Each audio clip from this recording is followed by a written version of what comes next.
విశ్వ నగరంగా అభివృద్ధి చెందుతున్న హైదరాబాద్ విషయంలో తెలంగాణ ప్రభుత్వం మరో కీలక నిర్ణయం తీసుకుంది. హైదరాబాద్ ను ప్రతి సంవత్సరం అతలాకుతలం చేస్తూ వస్తున్న వరదల నుంచి నగరాన్ని రక్షించుకునేందుకు కార్యాచరణ రూపొందించారు. మూసీ నదీ తీరం పరివాహక ప్రాంతాన్ని అభివృద్ధి చేయాలని డిసైడ్ చేశారు. రోజు రోజుకి పెరుగుతున్న హైదరాబాద్ జనాభాకు మంచినీటి సరఫరా, వరద నియంత్రణకు అనుగుణంగా మూసీ ప్రాజెక్టును అభివృద్ధి చేయాలని రేవంత్ సర్కార్ నిర్ణయించింది.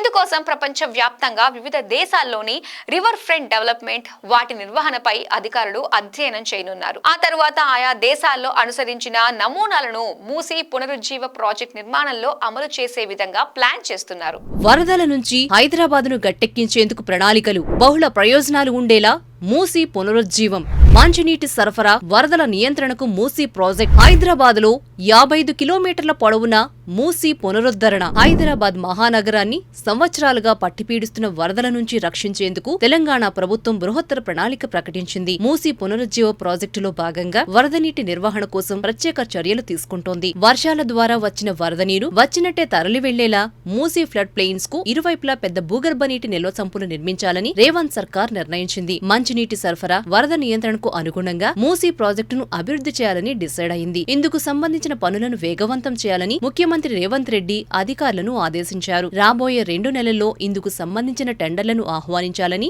సీఎం సూచించారు.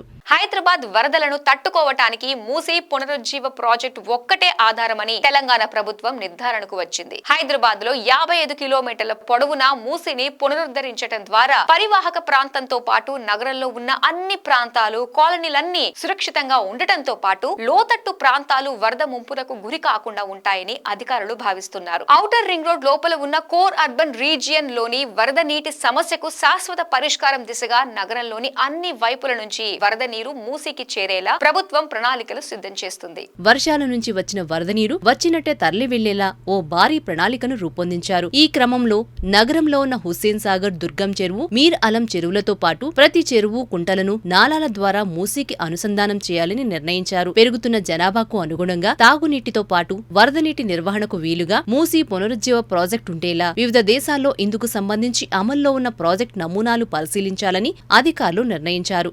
జంట జలాశయాలైన ఉస్మాన్ సాగర్, హిమాయత్ సాగర్ తాగునీటిని హైదరాబాద్ నగర అవసరాలు తీర్చేందుకు మరింత సమర్థంగా వినియోగించుకునేలా ప్లానింగ్ చేయనున్నారు. ఏ మాత్రం స్థలం వృధా కాకుండా మూసీ పరివాహక ప్రాంతం ఇరువైపులా అండర్ గ్రౌండ్ లో భారీగా వాటర్ స్టోరేజ్ సంప్ నిర్మించే సదుపాయాలు, అక్కడి నుంచి వాటర్ ట్రాన్స్పోర్ట్ జరిగేలా ఏర్పాట్లు చేయాలని అధికారులను సీఎం రేవంత్ రెడ్డి ఆదేశించారు. గాంధీ సరోవర్ ను అంతర్జాతీయ స్థాయిలో అభివృద్ధి చేసే పనులకు వాటర్ ఫ్లో స్టడీస్ పక్కాగా చేసుకోవాలని అధికారులను అప్రమత్తం చేశారు. 2 నెలల్లో ఇందుకు సంబంధించిన టెండర్లను ఫైనల్ చేసి నవంబర్లో పనులు ప్రారంభించేలా ప్రణాళికలు సిద్ధం చేస్తోంది తెలంగాణ ప్రభుత్వం.